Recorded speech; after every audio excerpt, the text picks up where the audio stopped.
25년도 전공 B도 풀어보겠습니다. 네, 1번부터 볼까요? 1번은 같은 내용의 프로그램을 파이썬과 C언어로 각각 구현해 놓고 비교해 보면서 푸는 문제가 되겠습니다. 전역 변수에 관해서 알고 있으면 되는 건데, 파이썬에서는 이렇게 글로벌이라는 키워드를 이용해서 전역 변수를 선언할 수 있습니다. 따라가 볼까요? 먼저 요 calc라는 함수를 이렇게 선언을 했고요. 밑에 여기부터 이제 실행이 되는 거죠. a는 10, b는 7.5.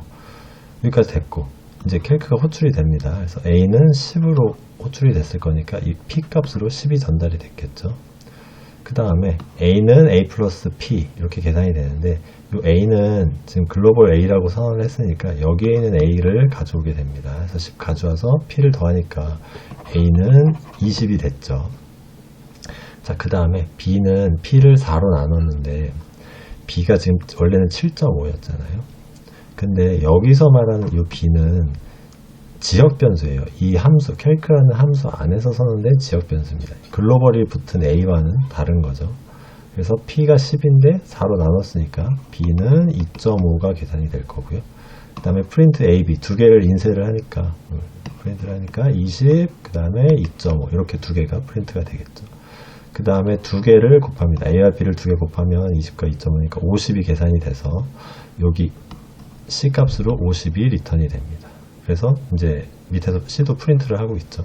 똑같이 20, 2.5, 50을 출력을 할 것 같은데 여기 2.5는 이 b와 다르죠. 여기 전역 변수가 출력이 돼야 됩니다. 그래서 여기가 2.5가 아니라 7.5가 출력이 돼야 되는 거죠. 그게 지금 이제 나에서 출력이 된 거고, 이게 출력 결과고요.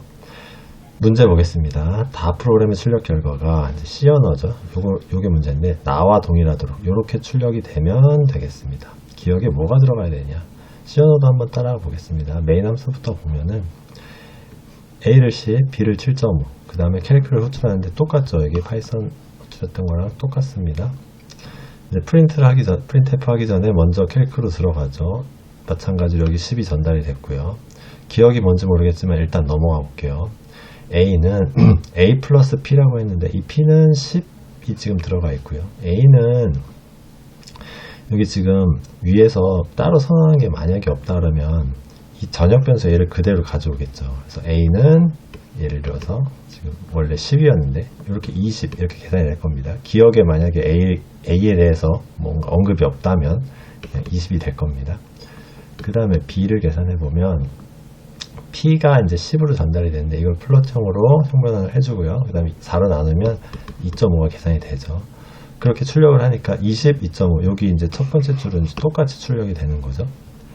자, 그 다음에 return A 곱하기 B 똑같이 50이 반환이 됩니다. 50 반환돼서 C에는 들어갔고요. C에는 50이 들어갈 거고, A는 만약에 이 기억에서 특별히 건드린 게 없으면이라고 아까 전제를 깔았으니까 그렇게 된다면 A는 그냥 20이 되겠죠.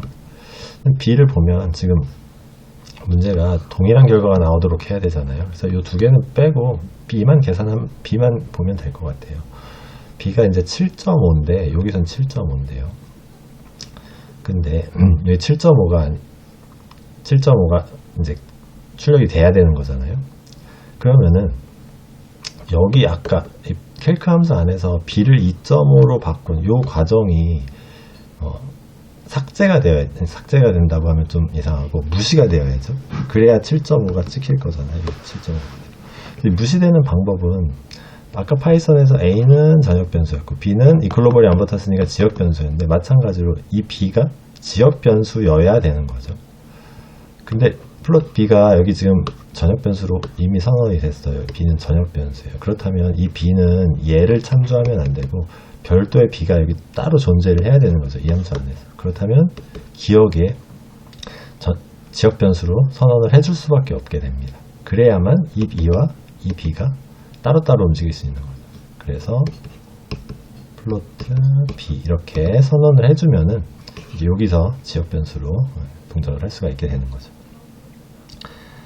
자, 플로트 B 선언해주면 되고요. 그 다음에 기억이 없을 때 이게 만약에 없다, 지금 한 게 없다 그러면은 B가 여기서 지역 변수로 동작하지 않고 전역 변수로 동작하게 되니까 이 7.5가 이제 사라지겠죠. 전역 변수 7.5가. 그래서 여기가 7.5가 아니라 2.5로 될 겁니다. 그래서 얘가 2.5로 출력이 돼서 요게 두 번째 문제의 답이 되겠죠. 7.5가 2.5로 바뀐 값이 출력 결과가 될 겁니다. 네, 1번은 이렇게 하고요. 넘어가겠습니다.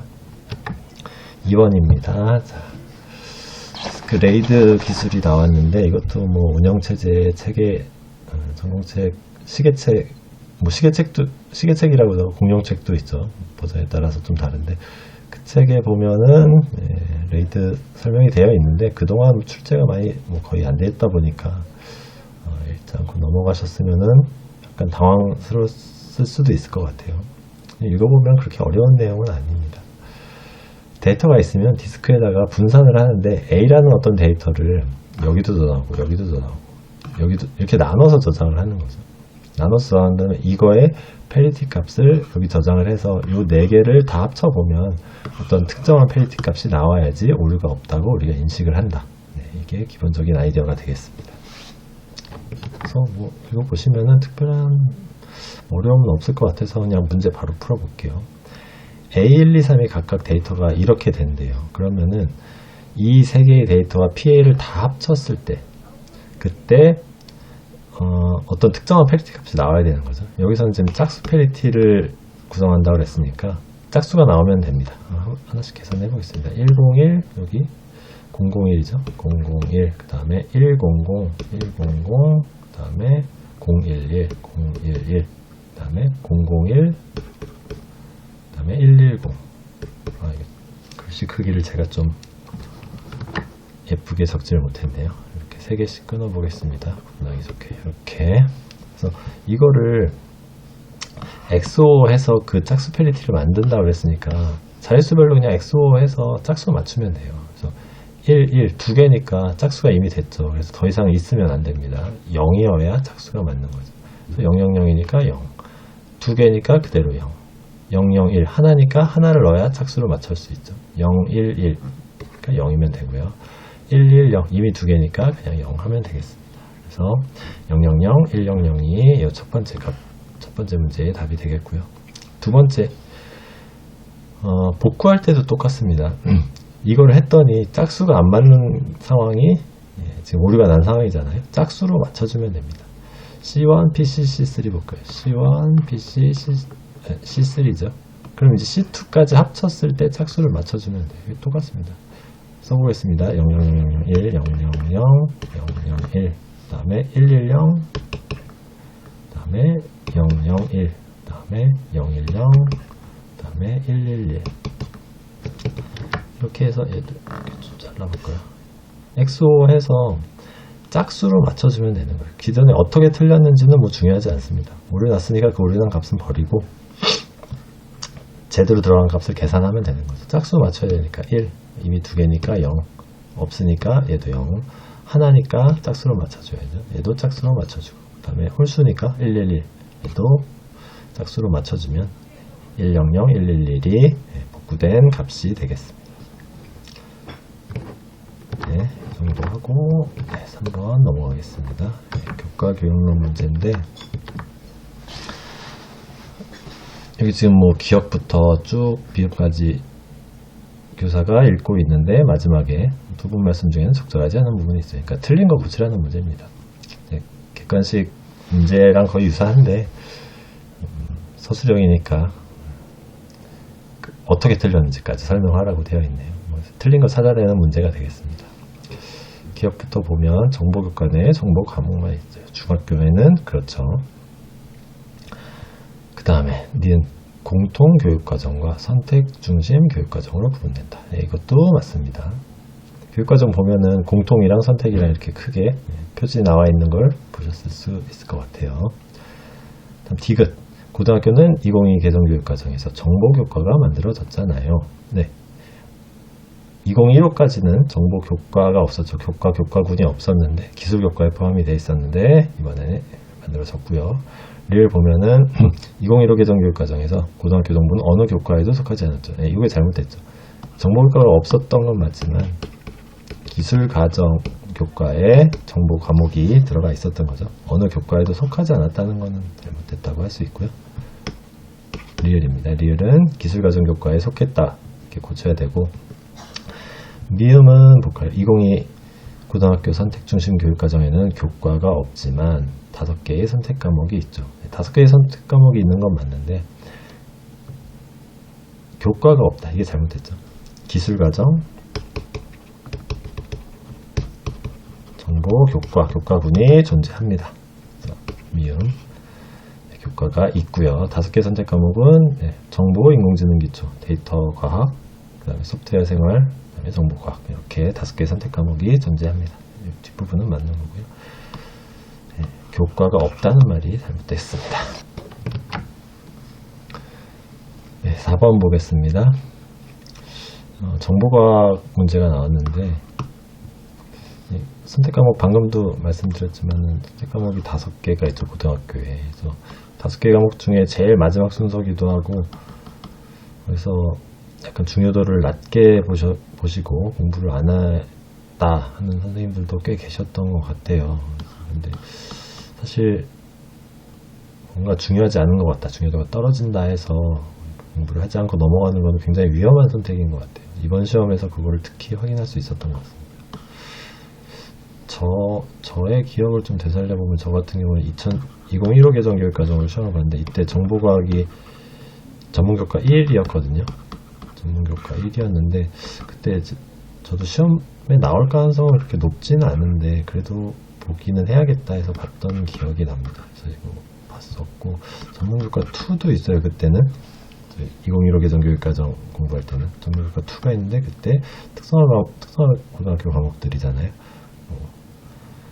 알고리즘도 있고 자료구조도 있고 뭐 데이터베이스 다양한 과목들이 있는데, 네트워크부터 해가지고 이것도 한 번씩 훑어보고 갔던 기억이 납니다. 무슨 과목이 있고 뭐 하는 과목이 있고 살짝 봤던 기억이 나는데, 이게 결과적으로 시험에는 나오지 않았었는데, 근데 이게 결과적으로는 필요하지 않나. 그래서 시험범위라는 게 확인이 됐으면 아예 버리고 가는 건 굉장히 위험하다라는 생각이 듭니다. 한번 볼까요? 이 보면은 이 체크리스트를 뭐 이렇게 쭉 만들어놨는데, 이게 그냥 이걸 읽으면 사실 답이 잘 안 떠올라요. 기억에 뭐가 들어가야 될지 잘 안 떠올르거든요. 이거는 교육과정이랑 연관지어서 보면은 그대로 답이 나옵니다. 그래서 교육과정 여기 지금 12전과 03, 04, 05 이렇게 돼 있는데, 03, 01부터 순서대로 쭉 보면 이 순서 그대로예요. 그래서 어렵지 않게 답을 확인하실 수 있고, 그 교육과정을 봤다면 쉽게 풀릴 수 있는 문제가 되겠습니다. 기억에 들어갈 용어는 이거는 상태 공간이 되겠고요. 니은은 이것도 교육과정에 그대로 나와 있습니다. 그래서 문장을 그대로 토시 하나 안 틀리고 쓸 필요는 없겠지만 그 취지를 살려서 쓰시면 되는데, 역시 마찬가지로 교육과정을 여러 번 읽어서 내용을 숙지하고 있어야 풀 수 있는 문제가 되겠습니다. 문제의 어떤 상태 공간 중 일부를 이제 배제할 목적으로, 상태 공간 일부를 배제하는 알고리즘을 설계한다. 이런 식으로 내용이 들어가야 되고, 그것에 더해서 기존의 탐색 기반 알고리즘과 비교 분석을 해보았느냐, 그런 내용으로 들어가면 되겠습니다. 그래서 상태 공간을 배제한다는 것은 이제 분기한정법 같은 내용이 되겠죠. 알고리즘 분기한정법 알고리즘의 취지가 설명이 되면 되겠고, 그 다음에 기존의 탐색 알고리즘과 비교 분석을 했느냐, 그거를 이렇게 이 문장 형식에 맞게 물어보면 되겠습니다. 그 다음에 A, B에 들어갈 거 볼까요? 이것도 여기 성취기준 해설 읽어보시면은 그대로 나옵니다. 그래서 A, 퀵정렬에서 크고 복잡한 문제를 부분 문제로 나눠 해결하는 거. 분할 정복법이 되겠고요. 분할 정복법. 그 다음에 B, 부분 문제가 중복으로 계산되지 않도록, 대표적으로 동적계획법.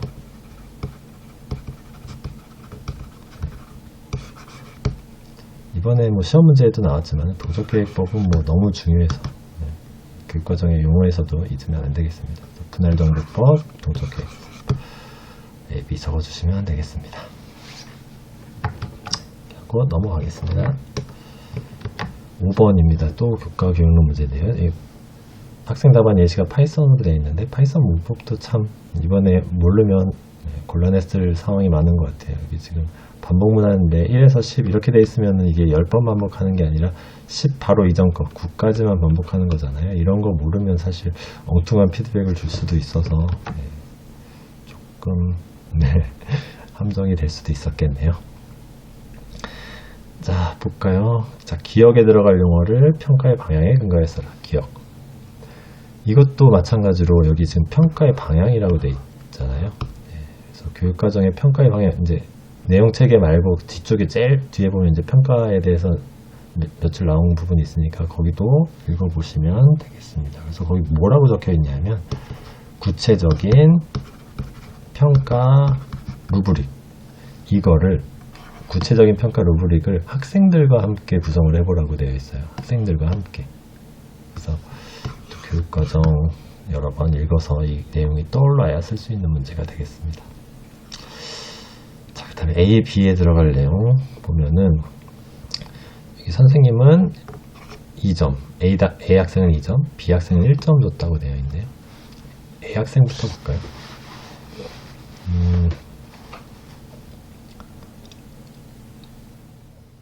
A 학생은 지금 2에서 9까지.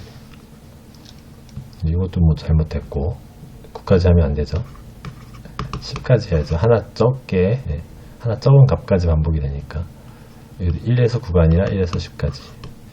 그래서 중첩 제어 구조를 이용해서 구단 출력한 것까지는 좋았는데 이 디테일한 숫자에서 뭔가 조금 어긋났다.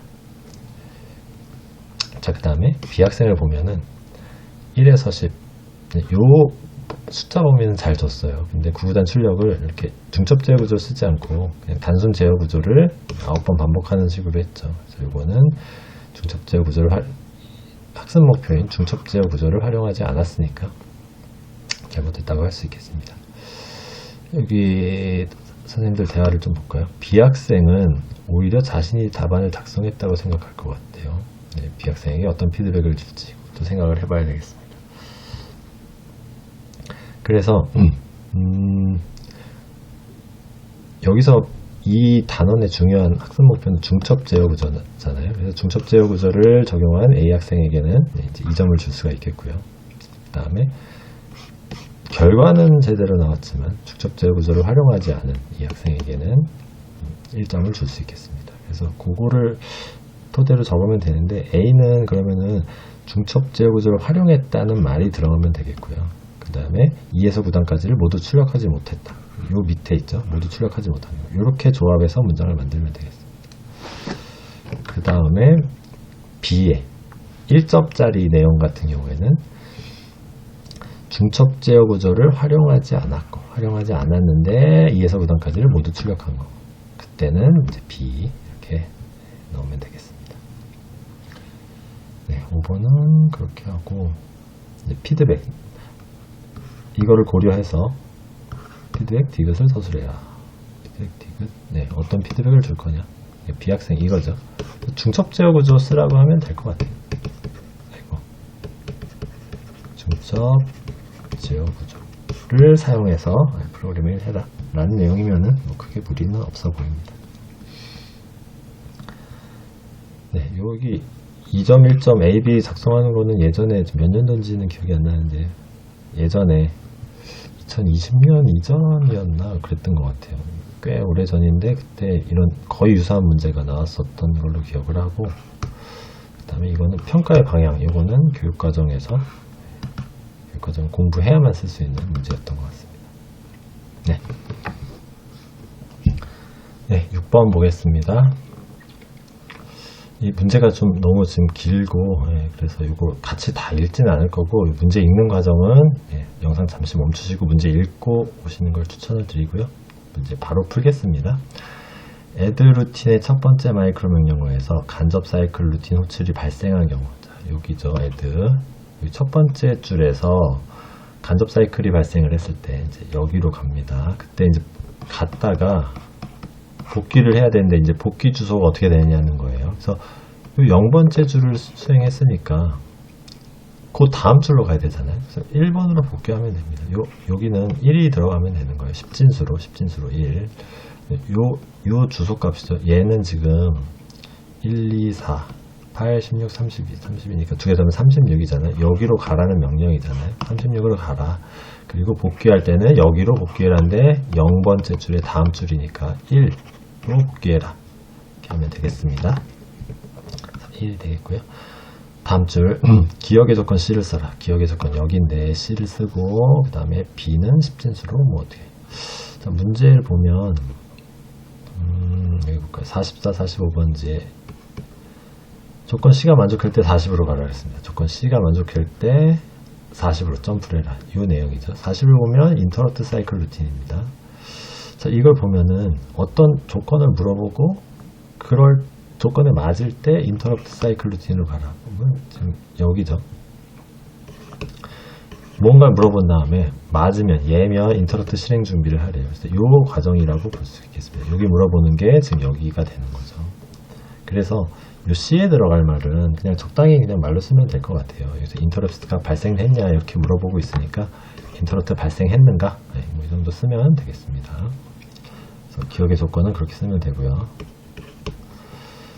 그 다음에 그게 아닐 때는 이제 B로 점프해라잖아요. B 여기 주소값인데 아니오일 때는 이렇게 해서 명령어 인출로 가요. 그래서 명령어 인출은 여기 있죠. 인출 사이클. 그래서 32라는 값을 넣어주면 되겠습니다. 네, 32 10진수로 쓰라고 했으니까요. 자, 그 다음에 스토어 루틴 시작 주소는 4이다. 스토어 루틴 여기죠. 4 다의 방법을 이용하여 스토어 연산 코드를 2진수로 써라. 다는 지금 여기 이 방법을 사용을 하래요.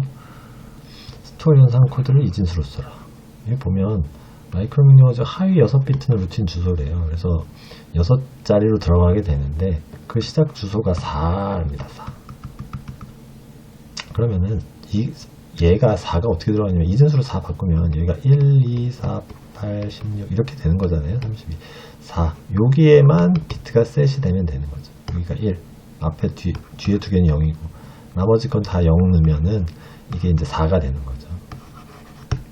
그래서 요 앞에 0 그 다음에 뒤에 0 두 개 빼내고 나면 나머지 001만 남잖아요. 이 xxx에는 001 이렇게 넣으면 이 값이 4로 계산이 되겠습니다. 연산 코드는 001이 되는 거죠. 또 문제는 길지만 계산 과정은 뭐 이렇게 복잡하지 않고 간단한 문제였네요. 그래서 이 과정이 이해가 되느냐? 인터럽트 발생했을 때 명령어 인출 가고, 발생 안 했을 때 인출로 가고, 발생했을 때는 인터럽트 실행을 준비하고, 이 과정이 이해가 됐는가? 그래서 여기서 표현할 수 있는가를 물어보는 문제가 되겠습니다. 네, 넘어가서 7번 보겠습니다. 네, 규칙 기반 시스템의 구성도가 이렇게 있다. 뭐 그림은 사실 뭐 그림 자체를 이해해야 되는 그런 건 아니에요. 밑에 규칙 읽고 그것에 대해서 논리적으로 정리하면 되겠습니다. 그래서 이렇게 규칙 명제 논리 기반 추론은 다음과 같다. 이렇게 세 가지를 적용할 수 있대요. A에 대해서 긍정 논법을 통해 B를 출력한다. A면 B다. 요거죠, 요거. 네? A에서 B인데 not B를 통해서 not A를 출력한다. 이거 수학 시간에 명제 할 때 배운 대우라고 하죠. 네. 명제 역, 이, 대우 뭐 이런 거 배웠었던 기억이 나는데 대우가 되겠습니다. A가 참일 때 B가 참이면 B가 아니면 A가 참이잖아요. 그 내용이 되겠고 그 다음에 A와 B, A면 B다 이게 있을 때 B면 C다가 입력이 되면 A면 C다가 3단 논법으로 출력이 되는 거죠. 이 세 가지 기억하고 문제 풀어보면 되겠습니다. 조향 핸들을 조작하지 않는다가 입력됐을 때 나에서 이 중에서 어떤 해당되는 번호를 고르고 출력 결과 찾으면 되겠는데 조향 핸들을 조작하지 않는다를 한번 찾아보겠습니다. 1번 보면 조향 핸들 조작하지 않는다. 조향 핸들에 관한 얘기가 뭐 없죠. 규칙 이해가 보면은 조향 핸들을 조작한다가 있습니다. 지금 문제에서는 조작하지 않는다인데, 그래서 이 문제에서 주어진 이 문장에 not을 붙인 거죠. 여기 not B로 not A를 한다 그랬잖아요. 이 지금 보면 50m 미만이면 무엇이 50m 미만이면 그랬습니다. 그게 A이면 B다. 지금 이 문장이잖아요. 조형들을 조작한다. 근데 지금 여기서는 이 B를 낫을 하고 있죠. 조작하지 않는다. 그래서 B의 낫이면 not B면 not A라고 지금 여기 2번 규칙에 되어 있잖아요. not A를 출력한다. 그래서 지금 not B이면 이게 입력됐으니까 not A를 출력하면 되는 거예요. 그래서 not A는 여기 주행 중인 차량 앞에 나타난 물체의 거리가 50m 미만이 아니다. 이렇게 쓰면 되겠죠. 50m 이상이다 써도 되겠고요. 문장은 적절히 만들면 되겠는데 요 앞에 문장, 요 문장에 not을 붙여서 작성해 주시면 되겠습니다. 그 다음에 지금 조향 핸들 조작하지 않는다는데 규칙 3, 4, 5 보면 조향 핸들이라는 말은 나오는데 이게 뭐 조작한다 조작하지 않는다가 아니라 뭔가 말이 조금씩 달라요. 오른쪽으로 돌려, 뭐 왼쪽으로 돌려, 뭐 돌려 회피 주행을 한다, 뭐 다른 문장들이 들어가서 이거를 직접 답으로 적기에는 좀 무리가 있고 규칙 2만 해당이 되겠습니다. 다음 거 볼까요? 물체의 움직임과 반대 방향으로 조향 핸들을 돌려 회피 주행을 한다면 그랬습니다. 물체와 충돌하지 않고 회피 주행을 할 수 있다. 이렇게 끊을 수 있겠죠. 이 두 문장이 어디에서 나왔는지 한번 찾아보면 규칙 5에 비슷한 문장이 나온다는 걸 알 수 있어요. 주행 중인 차량 앞에 나타난 물체가 동물 또는 사람이면 물체의 움직임과 반대 방향으로 조향 핸들을 돌려 회피 주행을 한다 그랬습니다. 뒤에 문장 볼까요? 물체의 움직임과 반대 방향으로 조향 핸들을 돌려 회피 주행을 한다. 문제에서는 물체의 움직임과 반대 방향으로 조향 핸들을 돌려 회피 주행을 한다면 이렇게 되어 있습니다. 예를 보면 규칙 5를 한번 A면 B라고 이렇게 써볼까요? 그럼 뒤에 이 문장이 B죠, B. 이 문장이 지금 여기 회피 주행을 한다면 똑같이 들어가 있죠. 근데 이제 다른 거는 얘는 한다고 얘는 한다면이죠. 그래서 똑같이 B라고 놨을 때 B이면 충돌하지 않고 회피 주행을 할 수 있다래요. 그래서 얘는 뭔가 좀 또 다른 문장이니까 이렇게 C라고 넣을 수 있겠습니다. 그래서 A면 B, B면 C 이렇게 생긴 거 여기 3번 규칙에 있었죠. 그래서 네, 3번 규칙 적용이 되겠고 그러면은 출력은 A면 C다. 이게 출력이 될 수 있잖아요. 네, 그래서 정리를 해보면 주행 중인 차량 앞에 나타난 물체가 동물 또는 사람이면 물체와 충돌하지 않고 회피 주행을 할 수 있다가 추론이 되는 거죠. 네, 그래서 규칙 번호는 5번이 되겠고요. 그 다음에 추론 결과는 뭐 방금 읽어드린 거 여기 A에 해당하는 문장 요거이면 그 다음에 뒤에 물체와 충돌하지 않고 회피 주행을 할 수 있다. 이렇게 되겠습니다. 네. 그래서 두 가지, 아까 첫 번째 건 규칙이었죠. 두 번째 건 규칙이고, 이 두 가지가 적용된다는 걸 알 수 있겠습니다. 네, 8번 보겠습니다. 네, 소프트웨어공학 테스트 문제가 또 나왔는데, 몇 년 전에 나온 형식이랑 거의 뭐 유사합니다. 보겠습니다. 문장 테스팅, 분기 테스팅, 조건 테스팅 세 가지 물어보는데 순서대로 보겠습니다. 문장 테스팅은 여기에 있는 모든 문장이 다 테스트가 돼야 된다는 건데 여기 보시면 거짓이면 이제 건너뛰어요. 얘를 건너뛰죠. 거짓이면 건너뜁니다. 그래서 건너뛰면 안 되죠. 그래서 여기에 물어보는 값들이 다 참이어야 문제 1의 조건이 성립을 하겠습니다. 보시면 A는 3이에요. 그래서 여기 보면 이게 참이죠. A가 5보다 작냐. 그래서 뒤에 거는 볼 필요 없이 참이에 들어와서 됐습니다. 그래서 C를 계산해요. C는 원래 3이었는데 B-A로 바뀌었습니다. B-A는 3이니까 B-3으로 계산이 됐죠. 내려옵니다. A는 3 맞아요. AND니까 뒤에 것도 맞아야 돼. 얘가 2보다 작아야 된대요. B-3이 2보다 작아야 된다.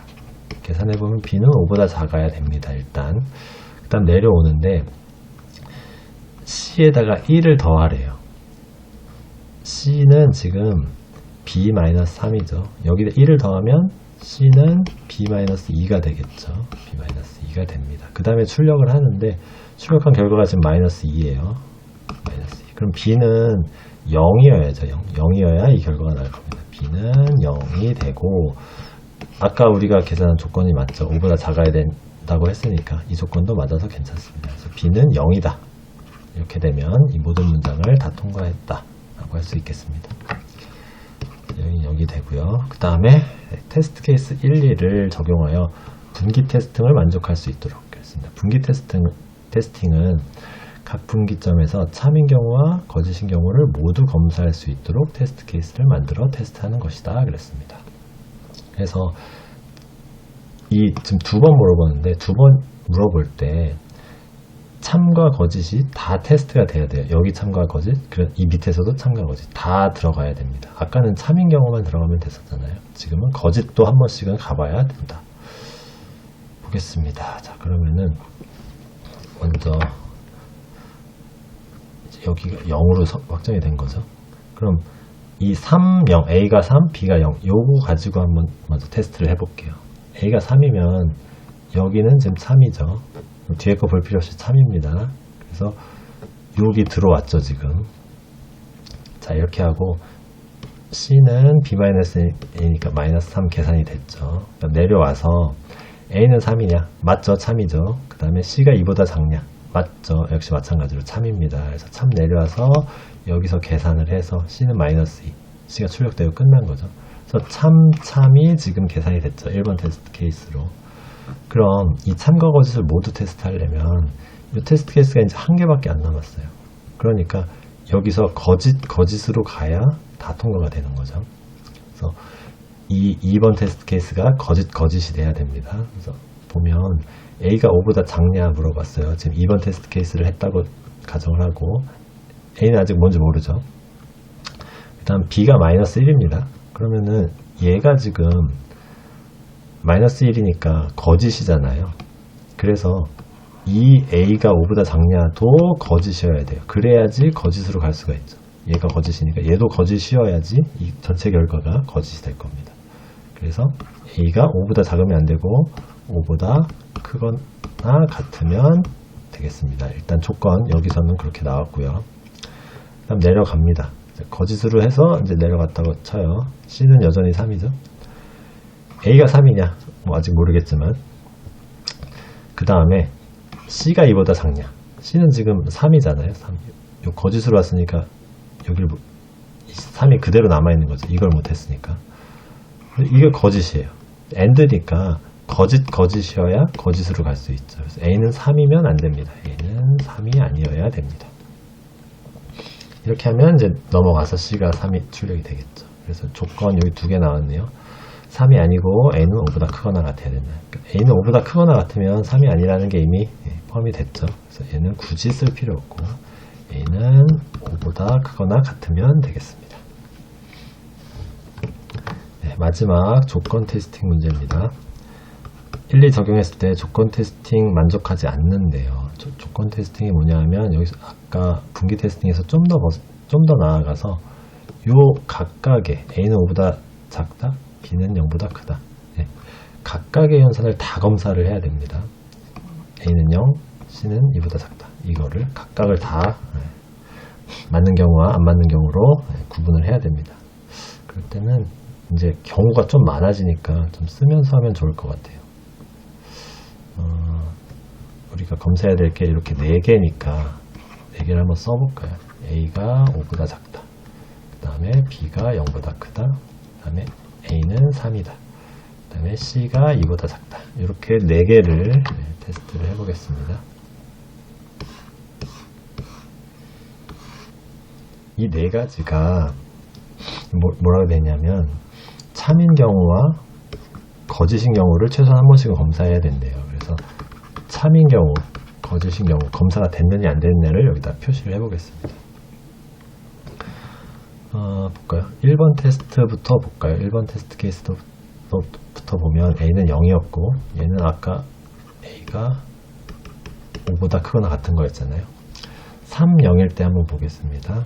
그러면은 A가 5보다 작냐 물어봤으니까 지금 3이니까 참이잖아요.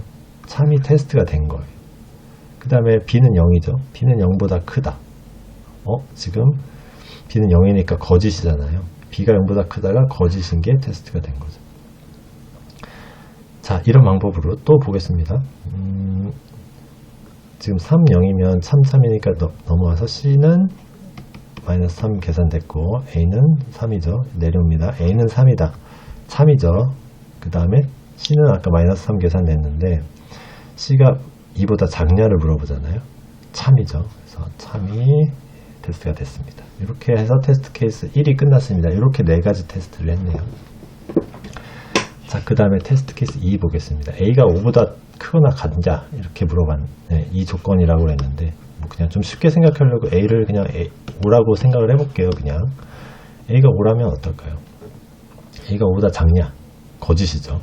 거짓이기 때문에 통과가 거짓이 테스트가 된 거죠. 그 다음에 B는 0이죠. 여전히 거짓입니다. 아까 거짓 테스트한 게 한 번 더 테스트가 됐네요.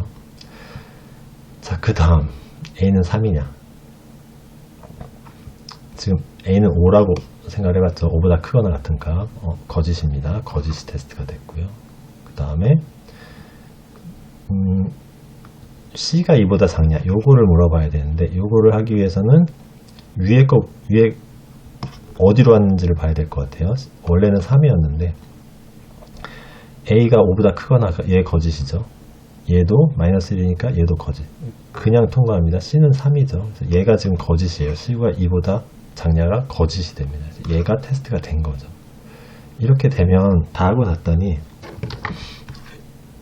여기가 지금 테스트가 안 됐죠. 얘가 테스트가 안 됐습니다. B가 0보다 큰 거가 참인 경우가 테스트가 지금 안 된 거죠. 여기 보시면은 추가로 필요한 테스트를 찾으라고 했어요. 그래서 그 조건식을 쓰고 조건식은 B가 0보다 크다. 요겁니다. 얘가 참일 때가 테스트가 안 된 거죠. 얘가 추가로 필요하다. 이렇게 적으면 되겠습니다. 조금 복잡하지만 이렇게 표를 그려서 하나씩 세보면은 하나 이제 구멍 난 게 보이니까 이렇게 적으면 되겠습니다. 네, 다음 9번입니다. 그래프의 관계에 대한 문제인데 다시 보겠습니다. 다 붙어볼까요? 빈칸에 기억과 니은에 들어갈 두 정점을 써라 그랬습니다. 하나씩 읽어볼까요? 그냥 순서대로. GL과 GL은 동형이 아니래요. GL과 GR은. 왜냐하면 GL은 차수 3인 두 정점 A, B가 하나의 간선으로 연결된대요. 여기서 차수 3인 걸 찾아보면 A와 B입니다. 나머지는 차수가 4니까. 얘가 하나의 간선으로 연결이 되는데 GR에서는 차수 3인 거 찾아보면 여기 보면 B랑 F가 있네요. 얘 두 개가 서로 연결이 안 돼 있어요. 하나의 간선으로. 그래서 동형이 아니라는 겁니다. 그래서 여기 차수 3인 두 정점이라고 했으니까 그냥 B와 F. 나가는 선이 3개인 거 찾으면 되겠습니다. B와 F가 되겠네요. 자, 그 다음에 두 번째 문제, 라의 디귿 리을에 해당하는 거 보겠습니다. K33을 부분 그래프로 가진 그래프는 평면 그래프가 아님이 알려져 있다 그랬습니다. 이게 무슨 얘기냐면 여기 K33은 이번 그래프로 이렇게 그려져 있는데 얘가 평면 그래프가 아니래요. 평면 그래프가 뭐냐면 위에 설명이 써져 있죠. 서로 겹치지 않게 평면에 그릴 수 있는 그래프인데 그게 아니래요. 그러니까 겹치지 않게 못 그린다는 얘기죠. 뭐냐면 이렇게 3개 이렇게 있는데 간선 3개가 나와 있죠. 여기다 이제 얘도 3개를 마찬가지로 이렇게 그려야 되는데 여긴 그릴 수 있는데 여기는 지금 겹치잖아요. 겹치지 않게 하려면 이제 이렇게 돌아서 그려야 되는데 이렇게 돌아서 그릴 수는 있겠죠. 근데 나머지 걸 그리다 보면 결국에는 어느 하나는 겹칠 수밖에 없다는 거예요. 하나 이상은. 그래서 겹치지 않게는 못 그린다. 이 그래프가 그렇다는 겁니다. 얘가 뭐냐 하면 이 모든 점이 지금 다 차수가 3이에요. 모든 차수가 3인데 얘는 차수가 3인 거에다가 몇 개는 차수가 4인 것도 있죠. 간선이 더 몇 개 추가가 된 거죠. 그래서 얘가 만약 얘가 평면 그래프가 아니면 겹치지 않게 못 그리면 거기서 간선이 몇 개 추가된 얘도 당연히 더 못 그리게 되겠죠. 그래서 간선을 몇 개를 뺐는데 얘가 되면 얘도 평면 그래프가 아닌 게 증명이 되는 거죠. 얘가 아니면 얘도 당연히 아닌 거죠. 더 많으니까. 그런 내용이 되겠습니다. 그래서 뭐랑 뭐 두 개를 제거하면, 간선 두 개를 제거하면 얘가 되느냐, 그게 이제 여기서 물어보는 문제가 되겠습니다. 요 GL이라고 했죠, GL. 여기서 간선을 뭘 제거하면 얘가 되느냐. 보면 차수가 다 3이에요. 그래서 얘랑 얘 중에서 간선을 이제 두 개를 제거해서 차수를 다 3으로 맞춰주면 이제 되겠는데, 그랬을 때 거기서 끝나는 게 아니라 이 그래프와 모양이 똑같아야 되겠습니다. 동형이 돼야 되겠죠. 여기 동형이라고 하는 거. 같은 그래프가 되려면 보겠습니다. 뭘 제거를 해야 될까요? 그려보겠습니다. A, B, C, D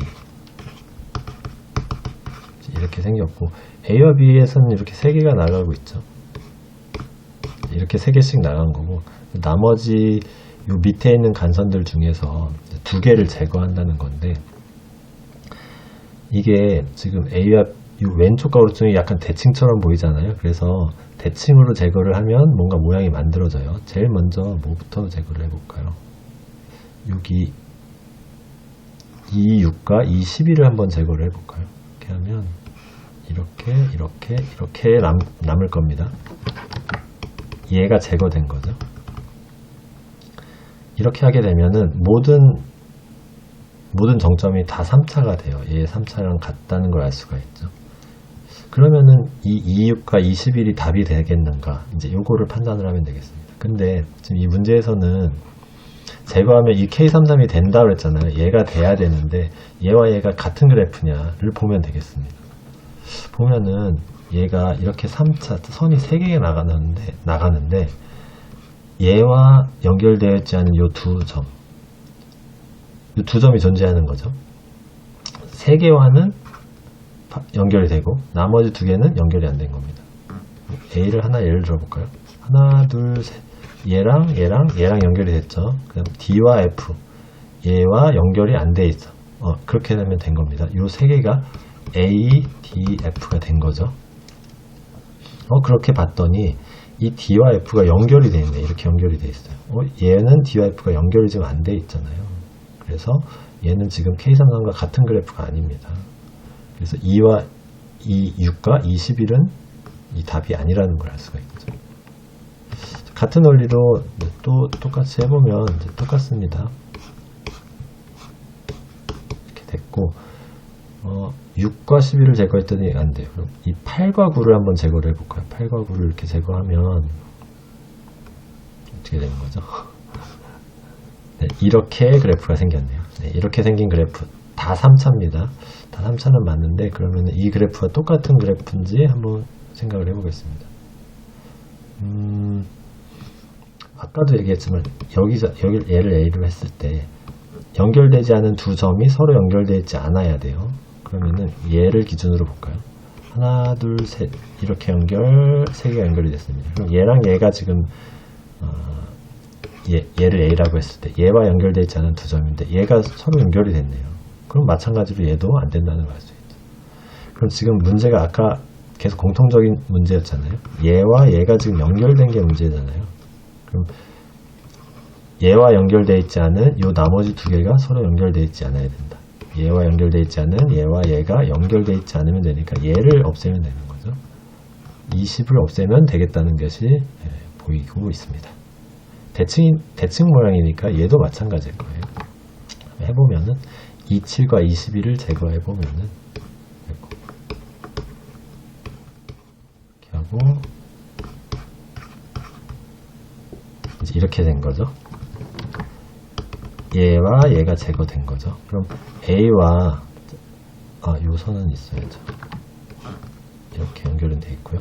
A와 연결된 여기 3개를 제외한 여기 2점이 있는데 지금 얘 두 개를 끄는 거잖아요. 이 선을 제거를 했으니까 얘를 제거했으니까. 그래서 얘와 연결되어 있지 않은 2점, 얘네 둘이 서로 연결이 안 되어 있다. 같은 그래프가 되겠습니다. 네, 이렇게 해서 찾으면 7과 20이라는 게 좀 보이네요. 이렇게 답을 찾으면 되겠습니다. 네, 10번 보겠습니다. 네트워크 문제인데 뭐 라우터의 입력과 출력이 이렇게 포트와 레이블로 보여지고 있네요. 1번 포트로 들어가면 4번 포트로 나온다. 1번으로 들어가면 4번 포트로 나온다. 이렇게 들어가서 이렇게 나온다. 각각의 레이블 표시되어 있고. 문제로 바로 가겠습니다. A와 B에서 가상회선 연결이 완료되었을 때 나의 A에 들어갈 레이블 값을 써라. 여기입니다. 여기 들어갈 레이블 값은 어떻게 쓰면 될까요? 지금 들어가는 게 2번으로 들어가서 4번으로 나오죠. 2번으로 들어가서 4번으로 나오는데 반대로 여기서는 4번으로 들어가서 2번으로 나옵니다.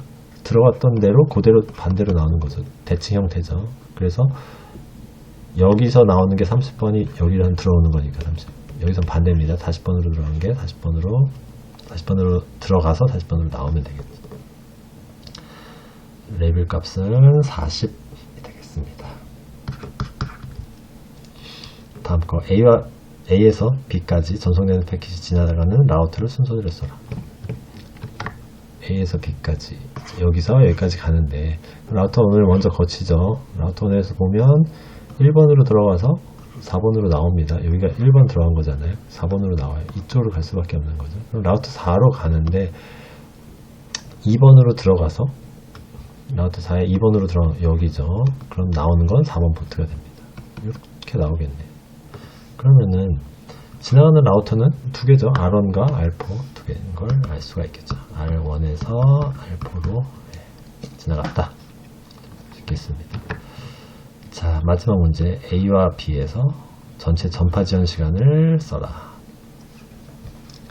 A에서 B까지. 근데 호스트와 라우터 사이의 전파 지연 시간은 무시한대요. 호스트와 라우터 사이, 호스트와 라우터 무시하니까 여기와 여기 지나가는 것만 계산하면 되겠죠. 그래서 라우터 하나 거치는 거예요. 라우터가 링크 거리 나오고 전파 속도 나오니까 요거 그냥 한 개 계산하면 되겠습니다. 그래서 이 시간은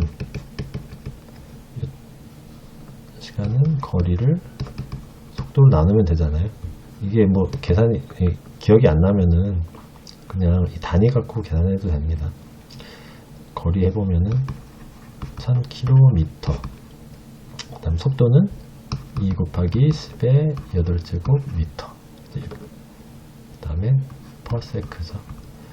그럼 미터, 위에는 미터, 밑에도 미터니까 미터 서로 약분이 되고, 여기 초분의 1이니까 초분의 1이 분모 있으니까 위로 가서 초가 됐잖아요. 그러니까 초로 되니까 단위가 이제 시간인 거죠. 그러니까 이 계산이 맞다는 걸 알 수 있죠. 속도분의 거리가.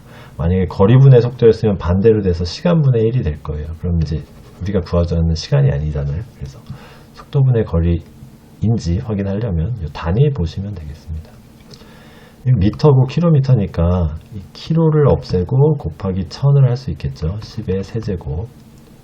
1000이니까 얘도 10의 세제곱이죠. 이렇게 하면 10의 6제곱이니까 나누면 10의 2제곱만 남습니다. 2분의 1 이렇게 되는 거죠. 여기 초 될 겁니다. 그래서 200분의 1초가 되니까 결국에는 1000분의 5초. 1000분의 5초면 이제 밀리초로 하면 5밀리초가 되겠죠. 이렇게 계산이 되겠습니다. 네, 11번입니다. 2레벨 페이지 테이블. 계층적 페이징 기법은 제가 작년 임용시험 보기 전에 임용 대비 영상이라고 해서 영상 몇 개 올렸는데 그 중에 하나였어요. 그래서 작년에는 안 나왔는데 올해 나오게 된 것 같습니다. 영상 참고하시면 좋을 것 같고, 그 다음에 문제를 한번 풀어보겠습니다. 계층적 페이징을 사용하지 않은 순수 페이징 기법일 때예요. 프로세스 A는 지금 600MB니까 600MB. 이거를 하나의 페이지 크기 4KB 나누면 이제 전체 필요한 페이지 개수가 나오는 거죠. 얘를 약분해보면 150, 그 다음에 메가와 킬로니까 약분하면 이제 킬로가 남겠죠. 얘는 10의 20제곱이고 얘는 10제곱이니까요. 바이트는 없어지니까 150K 개의 페이지가 있는 거죠. 근데 그 항목 하나하나가 4바이트래요. 여기다가 곱하기 4바이트를 하면 그 페이지 테이블 크기가 나오게 되겠습니다. 600KB 되겠네요. 그 다음에 2레벨 페이지 테이블 구성했을 때 물리메모리 액세스 횟수를 구하래요. 페이지 테이블에서 물리메모리를 읽어오면 한 번, 두 번 이렇게 읽는 건데 2단계잖아요. 이렇게 2단계를 거쳐야 되니까 페이지 디렉토리에서 한 번 읽고 페이지 테이블 읽고 물리 메모리 읽고 이렇게 하나 둘 셋 이렇게 3번 읽어야 되겠습니다. 그 다음 마지막 세 번째 문제입니다. 프로세스 A와 B에 대해서 페이지 테이블 필요한 페이지 테이블 개수 2레벨일 때 얘기입니다. 그냥 구해보겠습니다. A 아까 구한 거랑 똑같아요. 600메가를 4kb로 나누면 150K 개가 되고 이 하나가 4바이트니까 곱하면 600kb가 나오죠. 이 600kb 나온 거를 다시 한번 페이징 기법을 쓴다는 얘기잖아요. 그래서 600kb를 다시 4kb로 나누면 페이지 크기죠. 150개가 나오는 거죠. 150개가 나오는데 이게 이제 페이지 테이블 개수가 될 거예요. 근데 이 페이지 디렉토리라고 그랬어요. 이 계층적 페이징을 쓸 때는 뭐 몇 단계가 되건 간에 이 각각이 다 페이지 테이블이라고 할 수 있는데 여기서는 특별히 페이지 디렉토리라고 표현을 했습니다. 그래서 페이지 테이블, 페이지 디렉토리. 그래서 이 제일 위에 있는 이 페이지 디렉토리는 세지 않는가라는 생각이 들어요. 그래서 페이지 테이블만 셌을 때는 150개라고 하면 되겠습니다. 151개라고 썼을 때는 조금 애매할 것 같아요. 굳이 페이지 디렉토리로 나눠 놨습니다. B도 마찬가지입니다. B는 30MB잖아요. 4kb로 나눕니다. 그러면 바이트 없어지고 얘는 킬로. 그래서 4분의 30kilo 개가 되는 거죠. 근데 하나의 항목이 4바이트래요. 그래서 여기다가 곱하기 4바이트를 하게 되면 4약분돼서 30kb가 되는 거죠. 30kb를 다시 2단계니까 또 4kb로 나눕니다. 4kb 나누면은 그래서 몇이죠? 7.5가 나오네요. 7.5개가 나오니까 소수점인 걸 버릴 수는 없잖아요. 결국에 페이지 테이블 하나가 더 필요한 거니까 얘는 올림해서 8개가 필요하게 되겠습니다. 그래서 계산 자체는 복잡하지 않은데 이 페이지 테이블을 계층적으로 구성하는 이 개념을 조금 이해하고 계시면 쉽게 답은 구해질 것 같습니다. 네, 이렇게 해서 전공 B도 풀어봤는데요. 예년 시험과 비교해서 어떻게 보면 좀 까다로운 것 같기도 하고 또 막상 풀어보면 계산 과정이 복잡한 건 또 없기도 하고 그래서 제가 전공 A 때도 중간 난이도 같다 이제 이렇게 말씀을 드렸는데 중간 모르겠습니다. 저도 그냥 제 주관적인 판단이니까 결과가 나와봐야 알겠지만 뭐 워낙 많은 인원을 선발하기 때문에 커트라인은 그렇게 뭐 높아질 것 같진 않아요. 커트라인이 높을 것 같은 걱정은 굳이 하지 않으셔도 좀 마음 편히 계셔도 좋지 않을까 그렇게 생각을 한번 해봤습니다. 네, 오늘은 여기까지 하고 다음에 또 다른 영상으로 찾아뵙겠습니다. 네, 감사합니다.